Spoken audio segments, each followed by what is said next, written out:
time. As mentioned, they did take a time penalty, so they've only got 14 seconds. Go into the Leshrac. So they're building up in that push with the Enchanters with a Lesh. They've got Diabolic Edict to play with. They've got the mid lane matchup early on. Leshrac versus Void Spirit. And Void Spirit can still farm with Resonant Pulse, but you're not blocking the main source of damage from that Lesh, which will be magic damage. So Lil Nick's kind of set for a bit of a harder time in this matchup. Absolutely, they are. Yeah, I do wonder how that mid lane matchup goes now, because the Leshrac should definitely have the advantage, but it is Lil Nick, and he does know the Void Spirit like the back of his hand. Now the cut actually go for a Bloodseeker pickup, which is something very different. I can't remember the last time we saw the cut going for Bloodseeker. And it makes me wonder, is this a position 3 Bloodseeker we're seeing, or are they going to run the position 1 Bloodseeker? Personally, John, I'm not a very big fan of the position 1 Bloodseeker. I think it's okay, but it's so reliant on having an amazing lane and then being able to kind of snowball through the mid game. And of course, late game, it does tend to drop off quite a lot. PentAce, they will return the favor with a Tidehunter, so a lot of team fight coming out. And I guess even more push at the 20-minute mark if you want to pick up the shards on the Tidehunter and just anchor smash buildings. Always a bit of fun. But so far, both drafts looking pretty decent. I can't really say either one is ahead of the other, if I'm perfectly honest, John. I think they're pretty evened out right now, if I do say so myself. Yeah, it's a great back and forth. A lot of timings both sides can meet. The Tidehunter, of course, we've seen it a lot today. We've seen it a lot in the entire tournament, and it has been highly effective. So we'll see if they can play around the Ravage timings, make use of that well. The cut, you mentioned that flexibility with the Bloodseeker. I think it's starting to hammer in the Abaddon 4. Bloodseeker and Abaddon in lane is actually pretty durable, so it's going to be hard to shove them out, and they can throw themselves forward. They could go for aggressive dives under the tier 1, and that could be the way the cut plays. Just really aggressive in the offlane with 2 tanky heroes with some sustain. It could be hard for PentAce to face off against that. We'll see what they do pick up on their own safe lane to counteract it, but looks like we are waiting for those pause ones from both sides here. The cut, they get rid of the Jug, one more to go, and it's almost guaranteed to be a carry pickup here for PentAce. Of course, this will be Fear's hero that they are looking for. They'll get rid of the Lifestealer as well. Might indicate they are trying to run the Bloodseeker offlane just based off the bans, getting rid of the Jug Lifestealer, both with inbuilt kind of magic immunity there with their abilities. So, PentAce, what do you want to run? I would have said the Weaver would have been kind of nice, but that was also banned out, and I suppose later on in the game, Rupture can be a little bit annoying for the Weaver. They won't have the option for the Troll either, because they also banned that out themselves. But they do go into the Morphling now, which does also work. Assuming you don't get silenced before you start morphing, you're perfectly fine. The cut now, their final pickup. I assume they are still also looking for a position 1 here. Yeah. One option on the pool that they could look for is maybe a PL, but picking PL into Leshrac can be a bit dicey, as we have seen Leshrac taken as an early counter to PL, but the PL does manage your Morphling nice. You know, you get the Diffusal, you spam the illusions out, melt Morphling's mana, and he suddenly doesn't do anything. So, could be one way to respond for that from the side of the cut. You don't have too many options, as that was focused in on by both sides in that last phase. So we'll have to see what the cut can slide through here. They do have a lot of reserve time to think about this, though. And again, if it comes down to it, they can always go Bloodseeker 1 if they feel the need to. Although I think when it comes down to offlane, Bloodseeker against Morphling, that's not an easy time for Morph. He can juggle around his HP, but the moment he drops low, Bloodseeker is going to have a very easy time to try and dive you, especially since Abaddon's there to help him out. Okay. 45 seconds just about of reserve time left for the cut to make this final decision. Never really much fun playing up against the Morph. They do have the Natural Spirit Vessel Carrier in the Void Spirit in the Bloodseeker. Maybe you just want a Natural Eye of Skadi Carrier for your position 1 now if you are the cut, just to really make sure you get all sides of the Morphling, I suppose. 20 seconds, they go for the IO pickup. Wow, okay, so that's going to be a core IO we're seeing. No, it's going to be... No, it is a core IO. Position 1 IO. Tingle going to be on the offlane Bloodseeker. I don't know about this. Do you have faith in the Pos 1 IO up against the Morph Leshrac?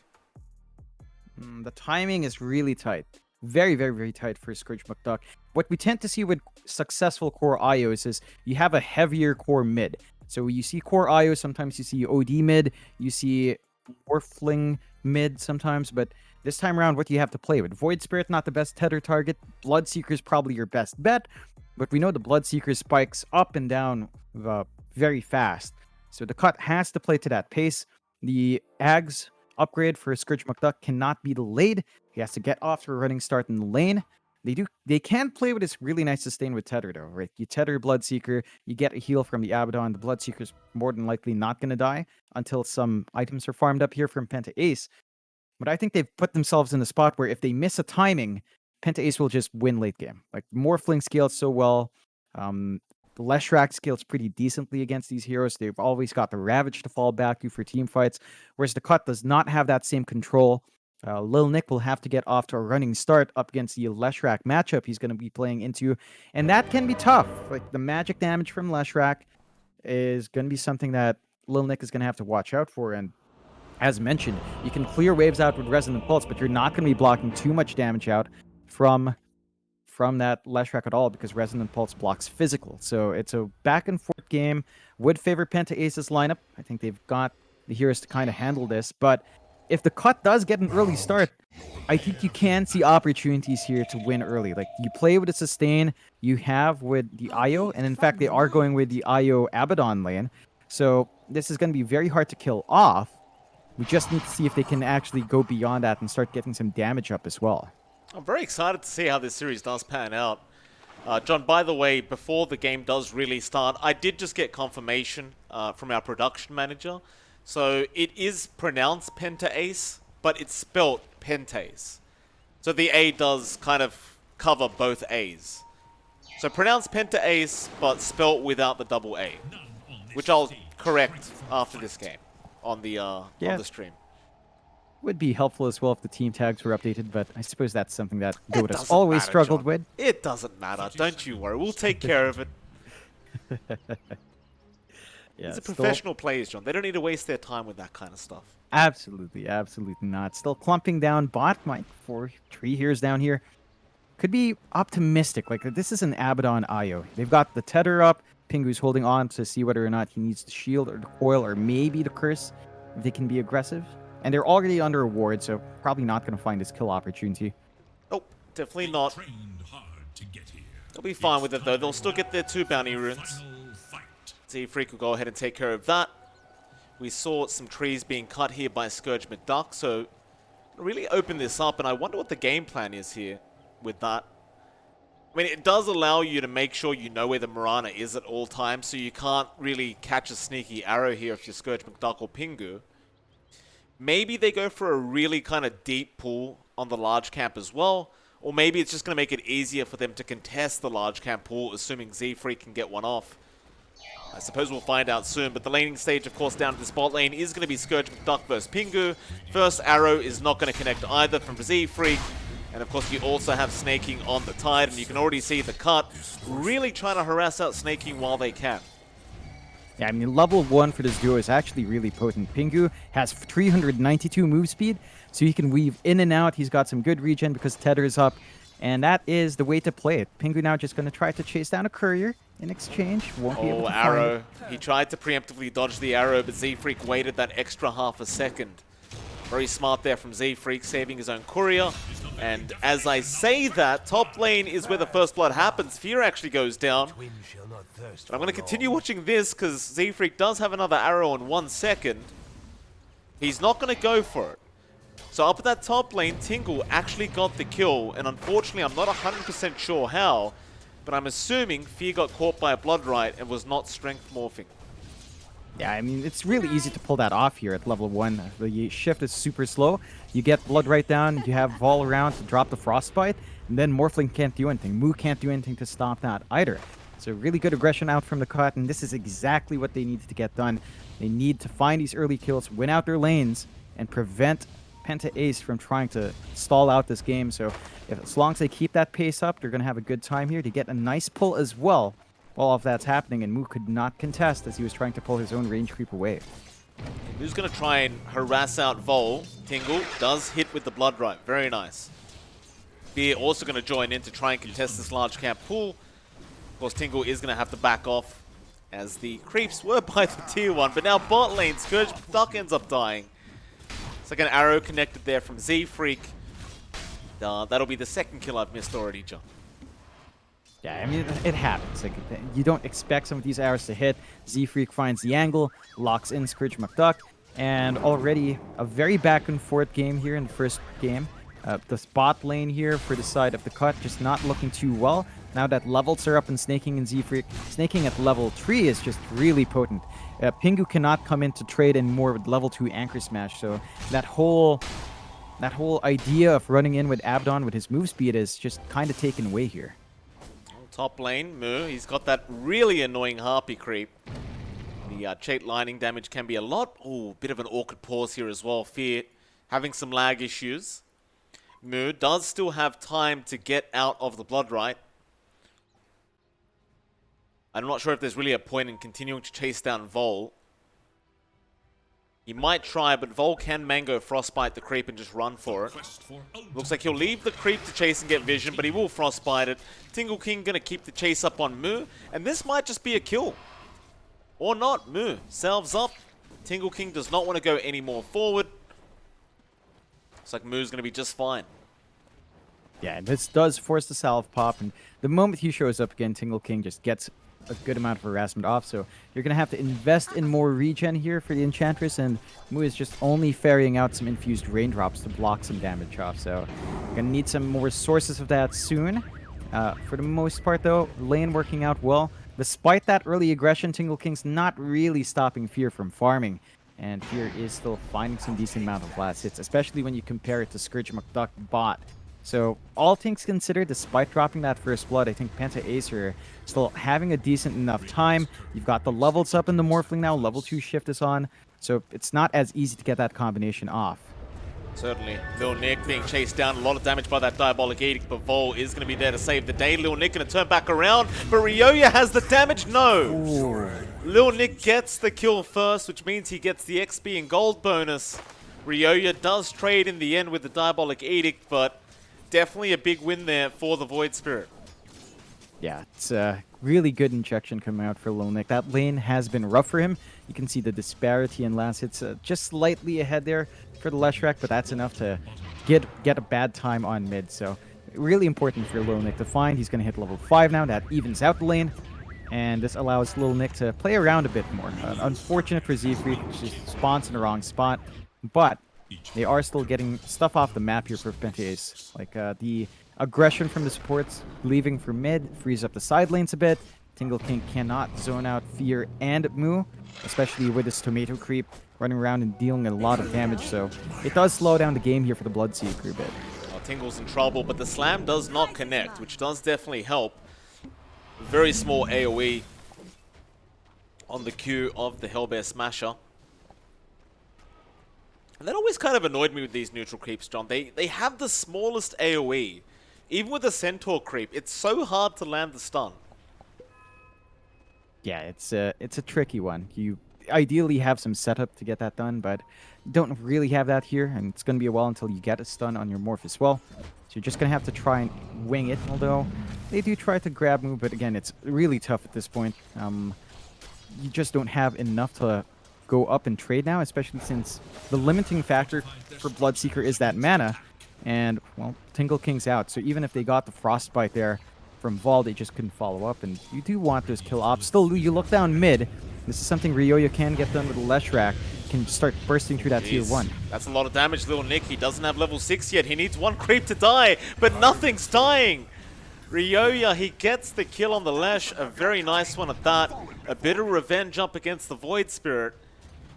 And now they TP even more in. Moo kind of doing the similar movement to Dubu last game around. Moving in with the Enchantress. And they might try to get an early tier 1 tower with the siege creep that should spawn up soon, unless they've already lost it. It looks like they may have already, but they're still going to group up. Z-Freak there. Onto Vol. Diabolic Edict still going, and the tier 1 tower is gone. So, siege creep or not, they'll still get the tier 1 tower. And as we saw in the last series, John, that has a massive impact on the game. Yeah, I mean, they get to take control of that Radiant jungle now. It's about the same timings we saw last time. Free. They even find a nice kill. He's taking everything, John. He's getting the courier as well and is going to walk right away into the TP, and Lil Nick had already committed the Aether Remnant, so he can't cancel. You can really see a bit of an outclass here in this game one. The cut, nowhere near out of it yet, but they've got to be very wary of keeping these tier 1 towers. As we know with these core IOs, John, they need a lot of time to be up and online. You're looking towards that level 20 mark, and you're going to need that Aghanim Scepter up ASAP. Yeah, and it's slow going for Scourge McDuck. Still trying to save up for the Dominator as well. Does understand that this lane is pretty much dead, as you have level 6, level 7 up on Snaking, so he just TPs out. The lane swap now. Vol is just going to be trying to soak as best as he can, but he could die here. Yeah, he could. No chance of survival for Vol. It's a nice little trick there for all the Enchantress players, John. You can take the Mud Golem, split them up, and you can enchant another large creep, and you can keep all of them at once. Generally what happens when you try to enchant the second creep, it expires straight away. But the Mud Golems, as long as they're split up like that into the 2 smaller creeps, you will be able to keep them. Yeah, they don't counter it at that end. They do take that bot tier 1 because of they are up in time to defend the top as well. So there's no tower trade here for the cut, and this is where their lineup really lags behind compared to PentAce. They don't have that push potential coming through. All they can do is try to group together, get some farm up. Their team fight, again, is also not as amazing. They rely mainly on pickoffs, and Lil Nick is at that level point where he can get that done, but he doesn't really have the information to find some of these targets he'd like to kill. He's going to try. He's going to haste rune, but Z-Freak is not the target he wants. Of course, the leap charges will allow him to get away, and he doesn't really have a Yules yet to set up for the Aether Remnant. Very, very tough times already for the cut. 3k behind now. And Mu already going back up towards the top lane, getting prepared for another tier 1 tower push. And that top tier 1, not quite as important, but if you can get it, you may as well. Problem is, Lil Nick and Tingle King are going to make the rotation now to try and cut Mu off and get themselves a nice, easy Enchantress kill. Unfortunately for them, Mu did read the movement and did have Observer Wards there to watch out for this. So they aren't going to find anything. Yeah, it's just slow going for the cut. They're not able to find any of their pick-off targets. The farm game for PentAce is just building up and up. Ryoya is having a good time, #1 in net worth right now at 4.5k. Has his 2 nulls, saving up for his Yules next. Does have Travels flying in already, so the Leshrac is going to be very active on the map. And this is the big spike of Leshrac. His damage is true to roof. There are no early BKBs. There's no early pipes, no early Hood of Defiances here as well. So the Leshrac is just going to be able to melt through almost every hero he runs into. Aether Remnant trying to catch Ryoya. Snaking just going to avoid it altogether by standing still. Everyone going to be just fine. Lil Nick, he just wanted the power rune and he's going to still be able to get one. Arcane rune now on the Void Spirit, but a Moonlight Shadow has been popped by PentAce. Rupture is there. Tingle had a Sentry Ward to scout out Snaking, but he is a very tanky Tidehunter and has the Hood of Defiance anyway. So this is probably going to lead to nothing. He even has the raindrops there on the Tide. Lil Nick still trying to play around with the Watermelon, but Snaking is going to be perfectly fine. No fear in the world for him. No, they are making a move down bot though. Ryoya is starting to push in. Forces the TP home and gets cancelled. Yeah, Lil Nick cancels his own TP. Ryoya, Z-Freak, all around in the Radiant jungle. Just taking control of the map. And you're really seeing the real big difference between upper division and lower division teams in the last series and in this series already. Just the way the upper division teams are able to control the map within 10 minutes makes it so they've almost guaranteed themselves the win. Yeah, they just get too much. Ooh. Arrow did not connect there on Tingle. Mole's going to be around as well, and they're going to try and protect. But as soon as that happens, PentAce, of course, right into the mid lane, trying to find more targets. They might even invade the Radiant Triangle soon. They should realize they have a very nice net worth lead right now. Top lane though, Z-Freak. Thought he might need some help. Lil Nick is going to jump back in for another astral step. Still has one more to go. Moo is going to be there with some heals, and he's going to keep Z-Freak safe. Yeah, this is a slow game for Lil Nick. Look at him, level 8. Not a single kill after the laning phase. Not something we're used to seeing from him, but again, he hasn't found any opportunities, and they just aren't able to play the pickoff game like they normally do on the cut. I mean, just look at Moo. Running straight up to Lil Nick. No fear in the world. Level 7 on the Enchantress already. The cut just don't really seem to know what to do about this, as an arrow is going to steal Lil Nick's creep away. He's going to try and fight back up against Z-Freak and catches a nice Aether Remnant into the Blood Rite, and he will get himself a kill. Now the Rupture out as well. Tingle going for another. Moo being caught out. The Untouchable is going to make it a rather slow process, but the Blood Rite will come in soon into the Aether Remnant, and they will eventually get it in slow motion. Yeah, it's an important set of kills for Lil Nick to start snowballing, but it takes a lot longer than he'd like. Still allows him to save up for that Yules. PentAce not going to worry too much about that. They're still getting some control off the map. Rio is just constantly applying pressure bot. We were seeing some pressure mid from snaking here as well. And while all of that happens, you get free farm and fear. So everything still works out for PentAce. They've got that 5k lead. I would have to say PentAce might want to start looking to use this Ravage. But snaking's like 300 gold away from the blink, so they might just want to wait for that first before forcing a big team fight with a Ravage. While all this has been happening, Scourge McDuck has been freely farming up in that triangle. Trying to catch himself up in his own farm. Of course, Fear is doing the exact same thing on the Morphling and almost has the Manta up. Ags is almost there for Scourge. And that's when you can start playing with your team as the IO, but again, you still want that level 20 timing ASAP. It's not quite as easy as it used to be. You used to just need level 15, but Rupture. Rio, yeah. Just going to TP. Frostbite is there in time from Vol, and that is going to be a dead Leshrac. That's a huge kill out for the cut. Tingle King going to be very satisfied with that.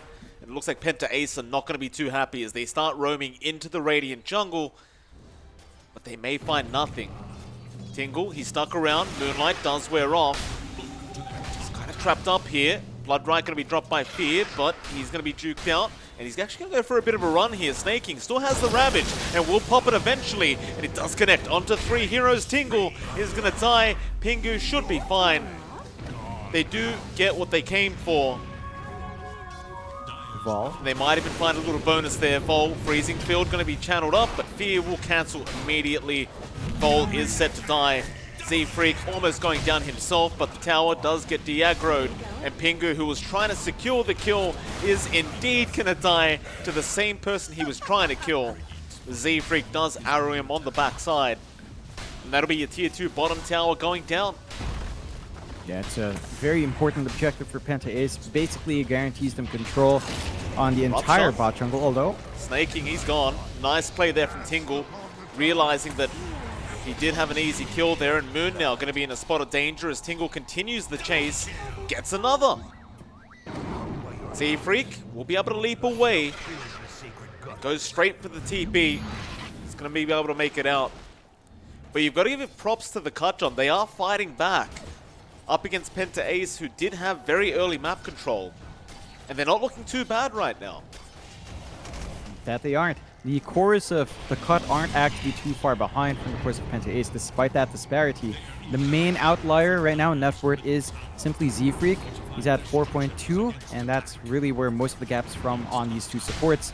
So you have to watch out, because the power is still there for the cut. The Ags is almost there for Scourge McDuck, as we've been saying.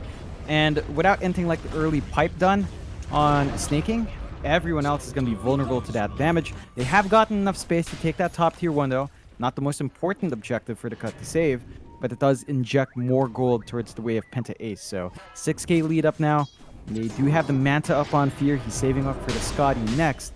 Once that's up, it's going to be harder to play around a sustain of that IO, of that Abaddon, and even the Bloodseeker are not going to have a good time against that Scotty coming out here. No, certainly not. Very effective up against the IO as well. So we have an Invis Z-Freak getting some deep vision down. Aghanims is now up on Mr. Scourge Duck. He wants to try and use it straight away. Z-Freak is not the target they want to go for, and he just leaps straight away from Scourge. Also being spotted by Lil Nick, but Snaking is there to protect, and he does have the Blink Ravage. So unfortunately for the cut, this Aghanim Scepter is going to be revealed with no kind of reward. PentAce, they're going to be able to just sit back and let Fear farm up that Ive Skadi. With a smoke up, in fact, no farming for Fear. Right into the mid lane they go. Lil Nick going to be targeted. Yule Stars connect by Ryoya into the Split Earth. All of it landing, but Lil Nick is still healthy. The Aphotic Shield purging off the stun. Z-Freak is still on the chase. Another Astral Step, Ryoya. Oh boy, that was close.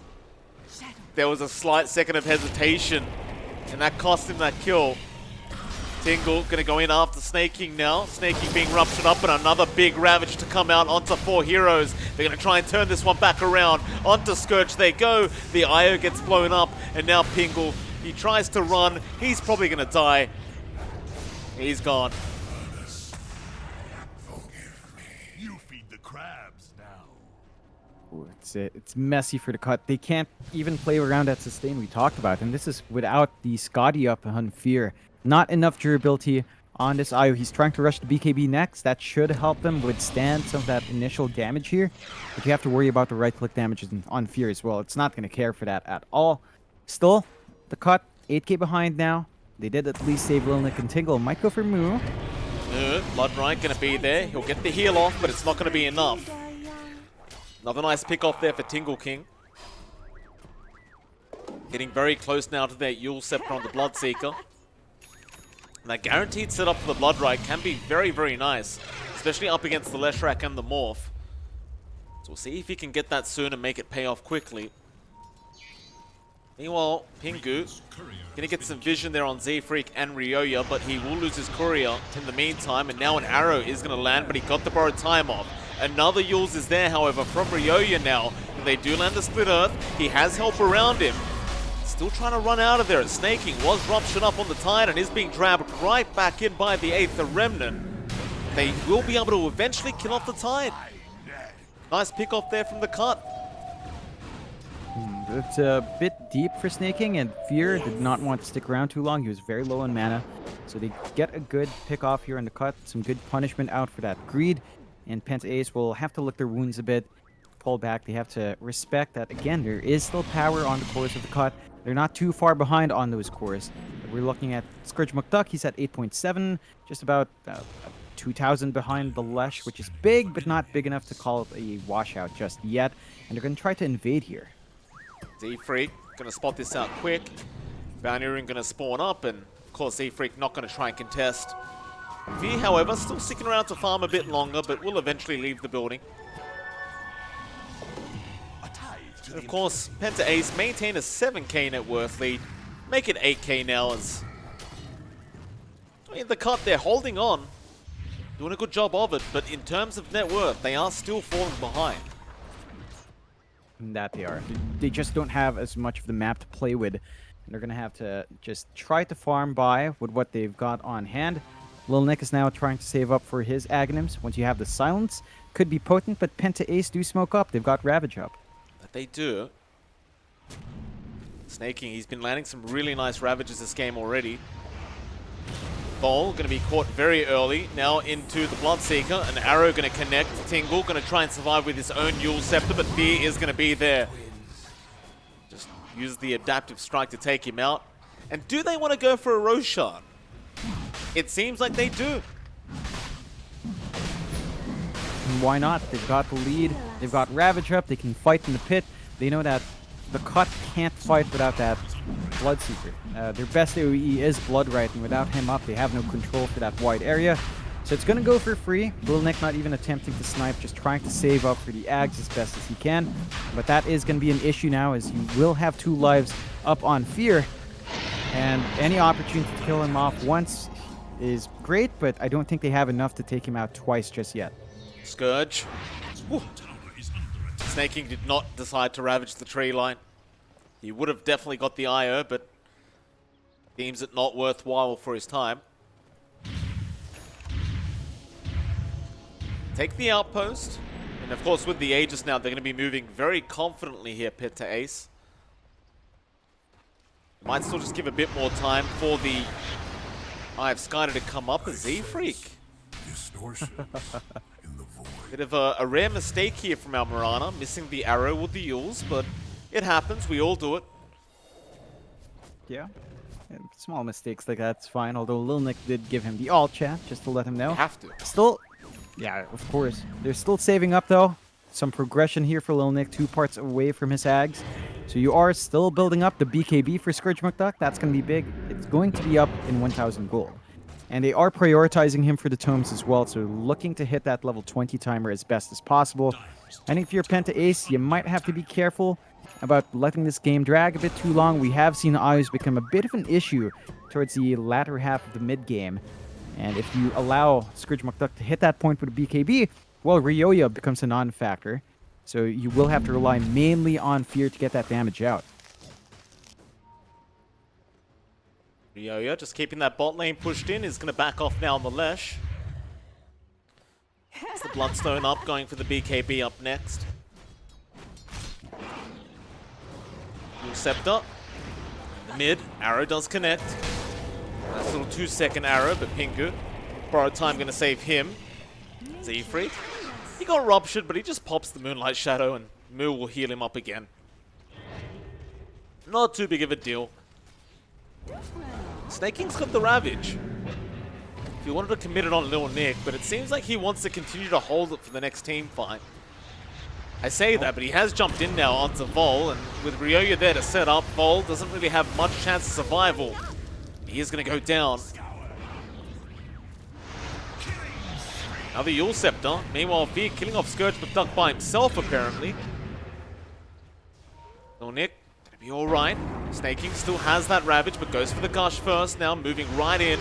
Another Yules is out. Ryoya does not land the Split Earth. Snake King now gonna go after Pingu. Turns right back around onto Lil Nick, who does dissimulate the other way. Aether Remnant gonna lock onto the Tide. He's trying to get his way out of this, but I don't think there's a way out.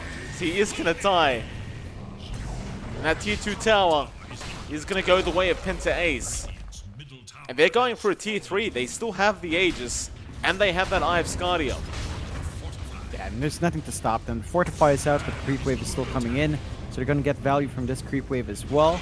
Although Blood Red is really good for deep pushes. We've got to watch themselves here, but the towers are not going to hold for too long. No opportunity to creep cut here as well with their big cores down. They're just going to have to take this hit in the racks. They are. Tornado. Rupture is there. Catches out Ryoya on the left rack, but again, he just runs straight to Moo, who can heal him up. Unfortunately for him, it is on cooldown for now, as Ryoya is still being chased, but he'll be able to use it now. The Ravage does come out, snaking a massive Ravage, landing on all 4. They'll lose Pingu, Vol, and Tingle. And there goes Scourge McDuck. The only one left is Lil Nick, but he's up in the air right now, and he's probably going to die. Tingle King trying to run, but the GG has been called. They have had enough. PentAce finishing off with a 20k net worth lead, 9-21. McCart, I'll give it to him, John. They did a lot better than I expected here in this matchup, but PentAce still looking a bit too good in game 1. Yeah, they just got way too much off. Their lanes went off to a running start. The back and forth up top and bot were really where it came down to, and the mid lane for Ryoya. Like, Lil Nick needed that kill early on. He found it, but he couldn't capitalize after. They didn't have opportunities around the map. And it was just unfortunate. Scourge McDuck was starting to build up. He had his BKB in the last fight, but he got ravaged first. He was being greedy with the BKB. So they get caught out. They couldn't get the damage off. And again, with core IOs like this, the ideal is that you have a harder core on mid to kind of compensate for the IOs earlier and back and forth timings. And something that really benefits from the IO. All you had here was Tingle King's Bloodseeker. It wasn't enough. So very well played from PentAce. They get a good draft off as well. The cut tries something different. We'll see if they go back to something more standard for them, or if they try experimenting again with that core IO. Absolutely. Of course, with that, it is MLP Dota and JohnXFire, and we're going to be back in roughly 10 minutes for the Game 2 draft. See you again very soon.